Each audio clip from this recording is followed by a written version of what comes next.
All right, and we are live. Good morning, everyone. It's V, the Guerrilla Economist, coming to you live. And this morning we have a special broadcast. We have Harley Schlanger with us, a man who needs no introduction. And we have a very special guest all the way from Italy. He is from the European Parliament over there, and he is someone who has his finger to the pulse of what's going on in Italy.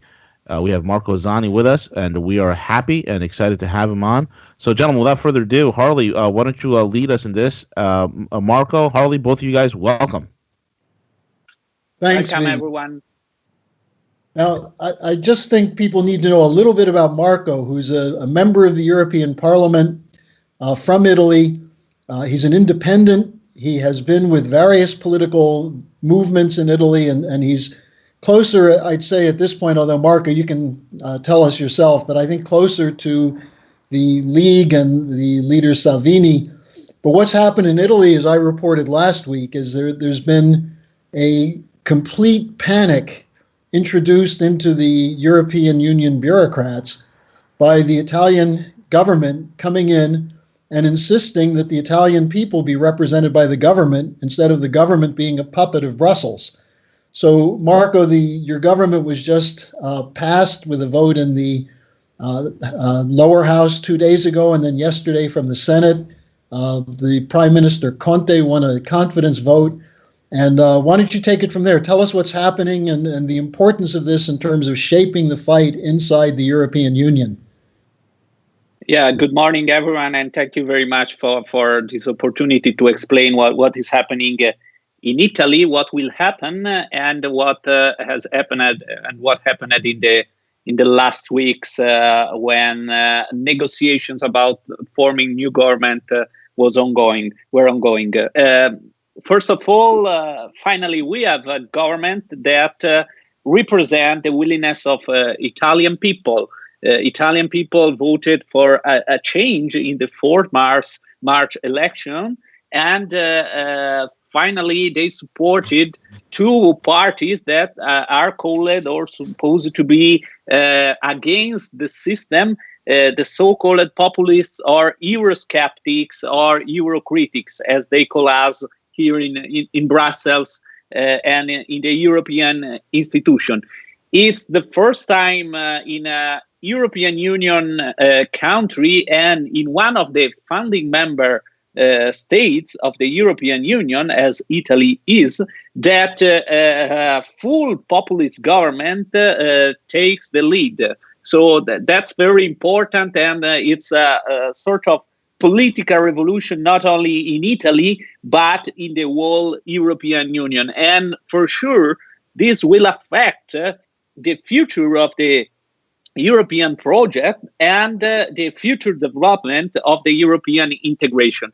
The approach of this new government to Brussels will be completely different from the one that the previous Italian government, starting from the technocratic government led by former Commissioner for Internal Market Mario Monti, had in the past.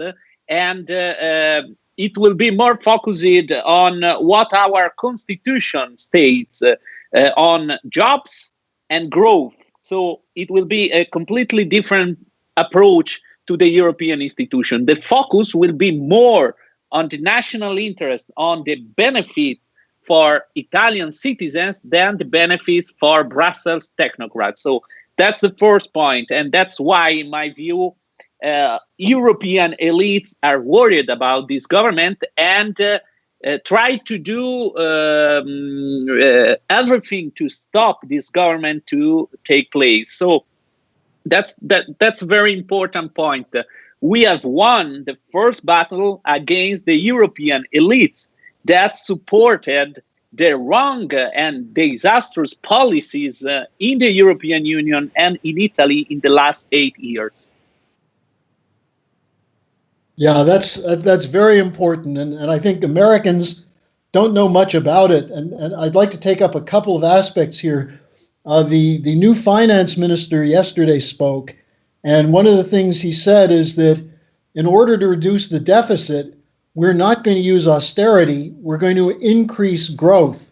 Why don't you say a little bit about that, Marco? Because I know you've been fighting for this kind of approach for a long time. Yeah, as I said, it's a completely different approach. The austerity policies, so cutting the government balance, reducing the deficit, and doing and proposing policies that have restricted the capacity, the spending capacity of Italian citizens, shifting from those policies that have brought let's say regression and economic harm to European people and to Italian people, from those policies to policies that are more focused on growth. And the new approach of the finance minister will be to revive growth, to boost growth through public investment. We will have and we will present a huge program of public investment in infrastructures for Italy, for the benefit of Italy, for the benefit of Italian citizens, and also for the benefit of Europe, because a healthy Italy, a country that could revive growth, is a benefit also for the rest of Europe. So that's the new approach, and what the new finance ministers stated yesterday has been very important in showing that we want a strong change in the economic policies at the Italian level and at the European Union level. So stop austerity, stop trying to boost private investment through financial engineering, as the Juncker plan for investment was, delivering no results for growth, for infrastructures investment, and so on, and going on with more expansive fiscal policies to support growth of public and private investment, especially in infrastructures. So that's the first point. And how can we support these new policies? So another point, very important for this government, will be to create a sort of national investment, public investment bank that will support the government and private institutions in delivering strong investments in infrastructures to benefit and to improve the infrastructures that we have now in Italy.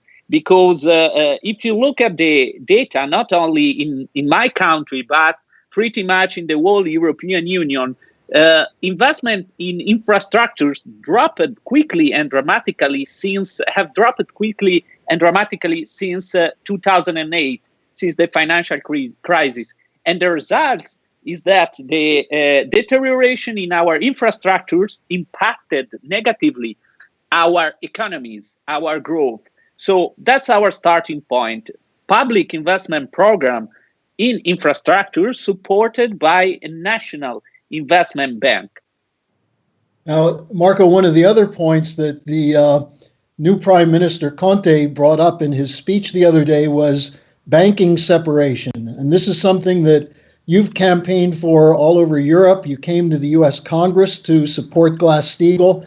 Why don't you tell us a little bit about this? Because I think this is also one of the reasons the European Union was so upset about the initial finance minister designate, Savona, because he was a very big supporter of Glass-Steagall. And the European banking crisis is continuing, and the EU bureaucracy is defending the banks that are filled with debt while cutting the credit that should go to what you're talking about, investment in infrastructure and jobs. Yes, banking separation was one of the point of the programs of both the League and the Five Stars. So was very easy to put this point in the common program that we drafted before setting up the government. And it's a pillar of our program because, as you were saying, the situation of the banking industry in the European Union and especially in the Eurozone is dramatic. What is happening to banking giants such as Deutsche Bank is the proof that what we have done in the European Union about banking regulation was completely wrong. We focused too much and ineffectively to set up instruments to create buffers to absorb the effects of a financial crisis. We did nothing about creating instruments to prevent financial crisis.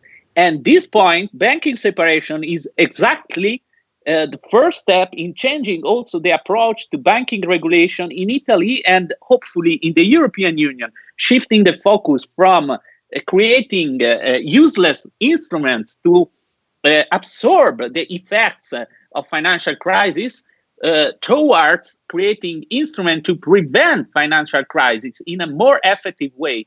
And banking separation is the first pillar in this way.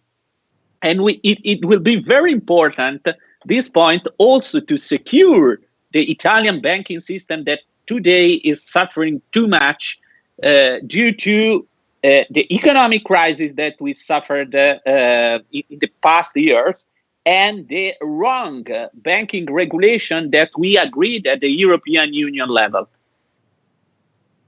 Now, on this point, just to follow this through a little bit, the bureaucrats in Brussels essentially threatened Italy. I think it was Juncker and others who said, we will punish you if you take these measures. And one of the things that happened is they stopped purchasing Italian bonds. If this happens, do you foresee a possibility that that the government will move to a referendum or something to possibly leave the Eurozone? I think that, as you may know, the Eurozone project has not delivered in creating a prosperous Europe through a common currency. So it's clear that the Italian government will be forced by action of the European institution to decide between exiting the euro or accepting the troika. I think that we will decide for exiting the euro. That's pretty clear. So if they will force us through stopping buying the BTP, the Italian treasuries, or stopping liquidity flows from the ECB to our banking system, it's clear that we cannot accept this undemocratic approach that the European institution used with Greece.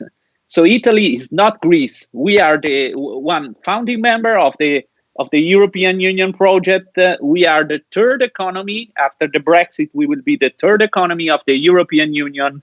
We are too big to fail.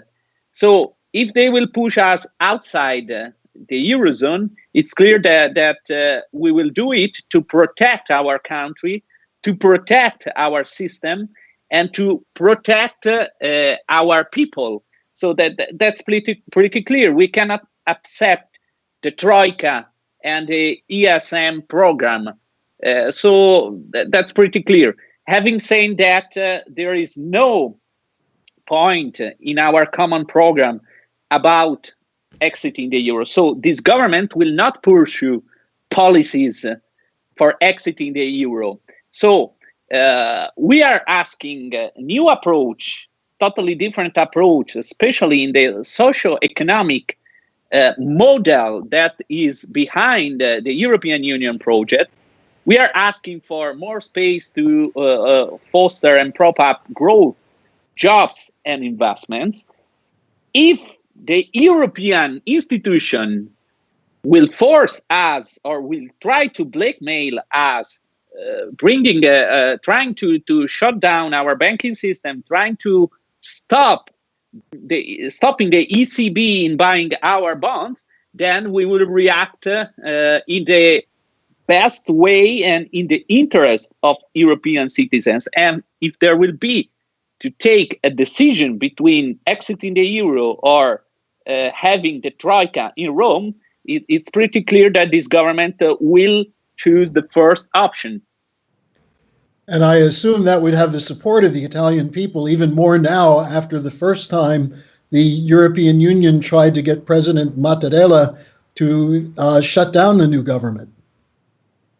Yeah, that's clear because accordingly to polls today, Italy is the country where the support for the euro and the European Union project is at the lowest level compared to other European countries. And I hope that in the case that we will be forced to leave the euro and to drop out of the euro, we will have also the support of the US administration, because what is happening in the eurozone and the policies pushed by Germany with this huge current account surplus and trade surplus, that is clear a macroeconomic imbalance that is harming not only the eurozone but also the US. So I hope that we will have the support also of one of our important friend as the US are in clearing the macroeconomic imbalances that the euro is creating in Europe.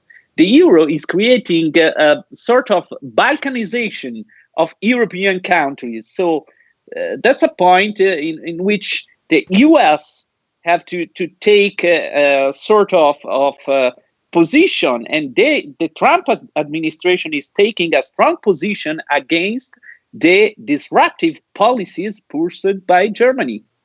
And I'm sure that you have noticed the declaration and statement by the US ambassador to Berlin. He clearly said that the Trump administration will react against this imbalance, and they will support so-called populist parties that are proposing a different approach, a more cooperative and balanced approach for the European Union project. V, I have a couple of quick questions, and I'll turn it back to you. On this question you just brought up about the U.S. role and so on, there's an interesting development. The last couple of days, President Putin was in Austria. The Austrians were threatened by the EU when they brought in their new government, and they basically said, we're going to do what the Austrian people voted for. One of the things they're talking about is voting against the sanctions against Russia. And I know that's also part of the program of the new government. Do you think this will come up in the next weeks? I know the Austrians take over the presidency of the EU, and they're talking about bringing that up.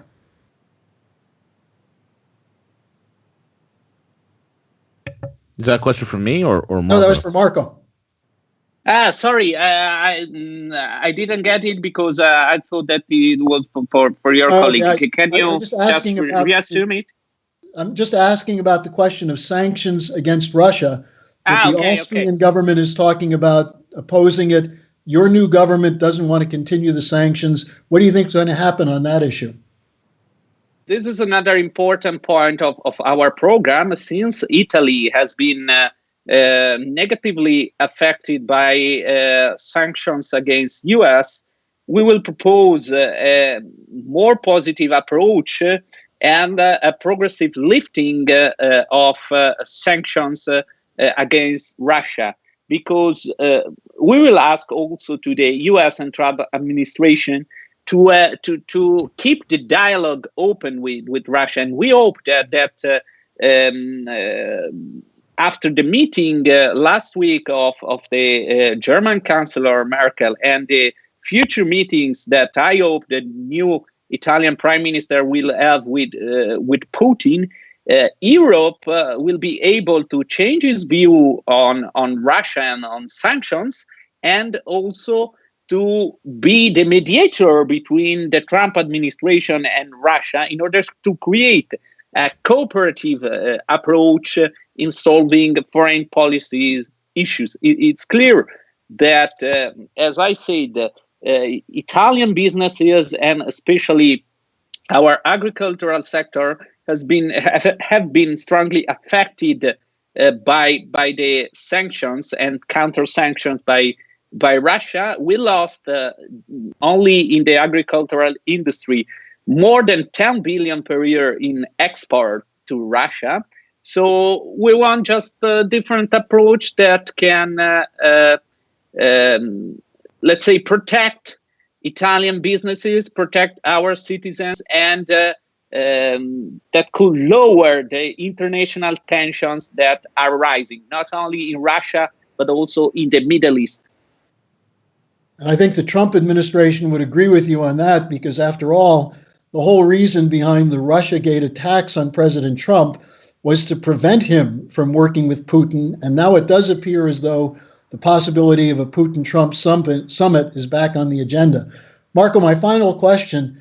I believe you were just recently in China, and the Chinese also are very active in Europe, although they're, again, the same Brussels bureaucrats that are carrying out anti-democratic assaults on your country and other countries seem to want to keep the Chinese out. What was your impression in China, and what do you think the future prospects are for Chinese-Italian cooperation? Yes, it was a very nice trip organized by one of my friends there that is a professor at the New York University in Shanghai, and it is also one of the main expert of China in EU-Chinese relationship in Italy. And I was really impressed by the progress of this country and by the opportunity that Italy and Europe could have cooperating with China.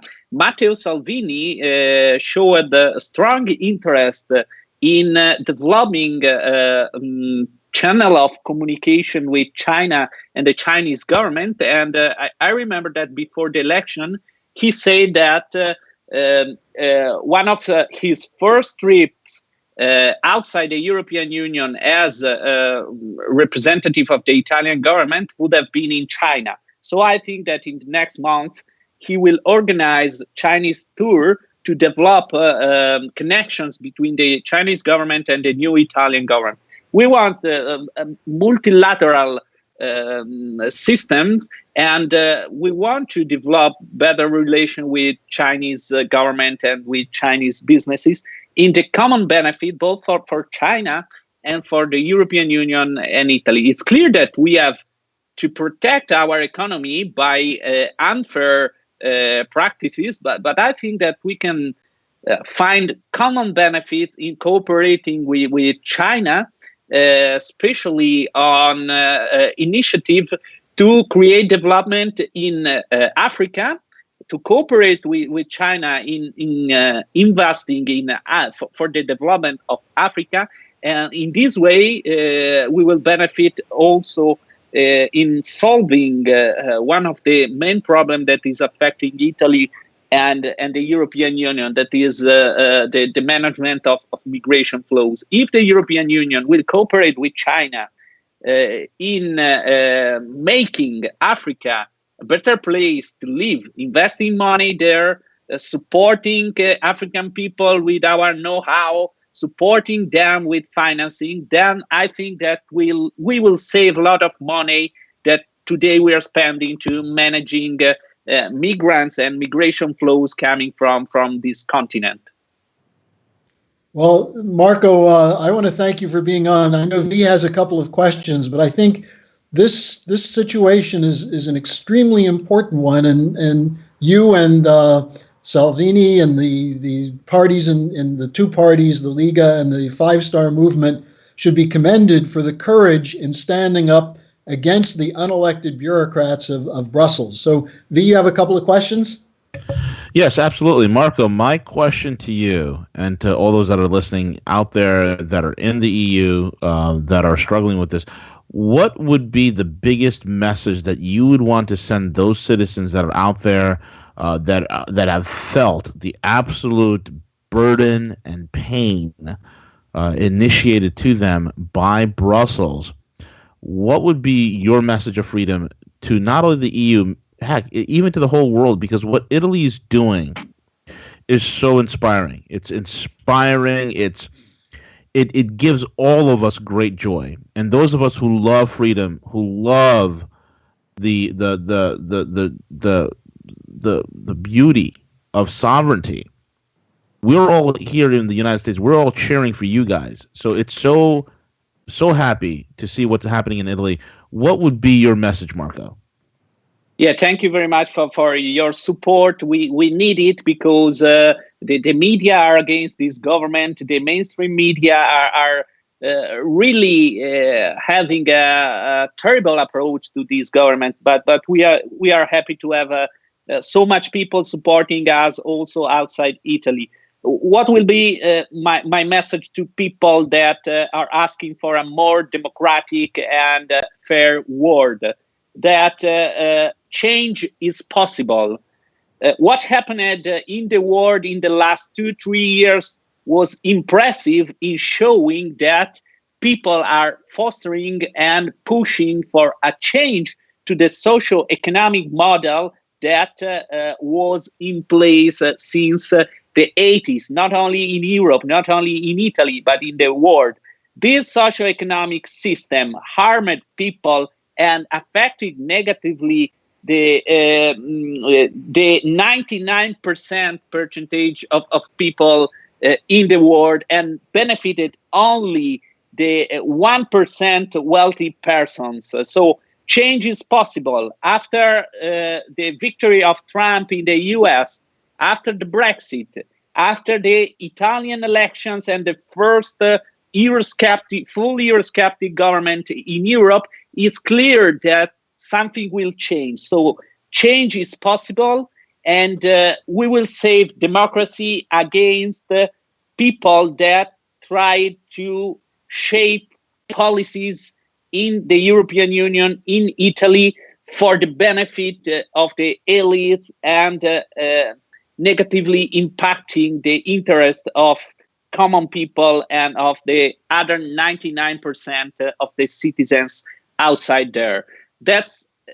We are winning a battle over the other, and we are still fighting the war. But as I said, what happened in the last 3 years in the world was impressive in showing that change is possible. And that a very important thing to say to people outside there, that the nation state is the space for democracy. Creating bureaucratic, undemocratic, and complex sovereign institutions will harm and is harming democracy. Making possible that the ECB and the so-called markets, so private investors, will prevent a sovereign state to form a legitimate government that has been voted by people. That's not democracy. And having a system that allows this to happen is completely dysfunctional and against democracy. So we have to restore democracy. We are doing it. And the Italian elections and the new Italian government is just another step to our goal. And I think that the world in the next 3-5 years will change again dramatically, and we will be able to restore sovereignty and to restore democracy, especially in Europe and in the European Union. Marco, very well said. Very well said. And folks, if you're listening, we are still in the middle of our exit as well. We said no to the bureaucracy of Washington, D.C. We said no to the crazy globalist policies that have been running much of the Western world. And just as Italy's doing it, and just as they're showing the rest of the world what can be done, that they are an unstoppable force, that they're not going to be sidetracked by a prime minister, they're not going to be sidetracked by an unelected bureaucrat. Folks, 2018 midterm elections are around the corner. Now's the time more than ever. And let that battle cry that we've seen in Italy, Viva Italia, let that ring in our hearts as we go to the voting booths come the midterms of 2018 elections and vote out every single congressman and senator who's been resistant to the will of the people. Every globalist needs to be voted out. Every bureaucrat needs to be voted out. It is time for us to cut down and bring down to size our government. Italy is showing us the way forward. Let's look at them as inspiration.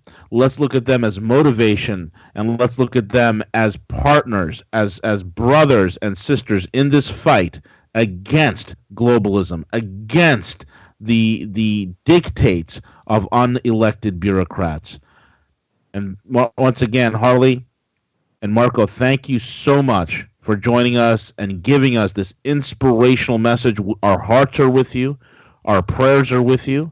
We want to thank you for being on. Godspeed to both of you. Thank you. And Marco, I'll see you soon. Thank you very much again, and good luck for the midterm election. It will be important to have another strong message from the U.S. Yes, absolutely. And with that being said, CJ, take it away.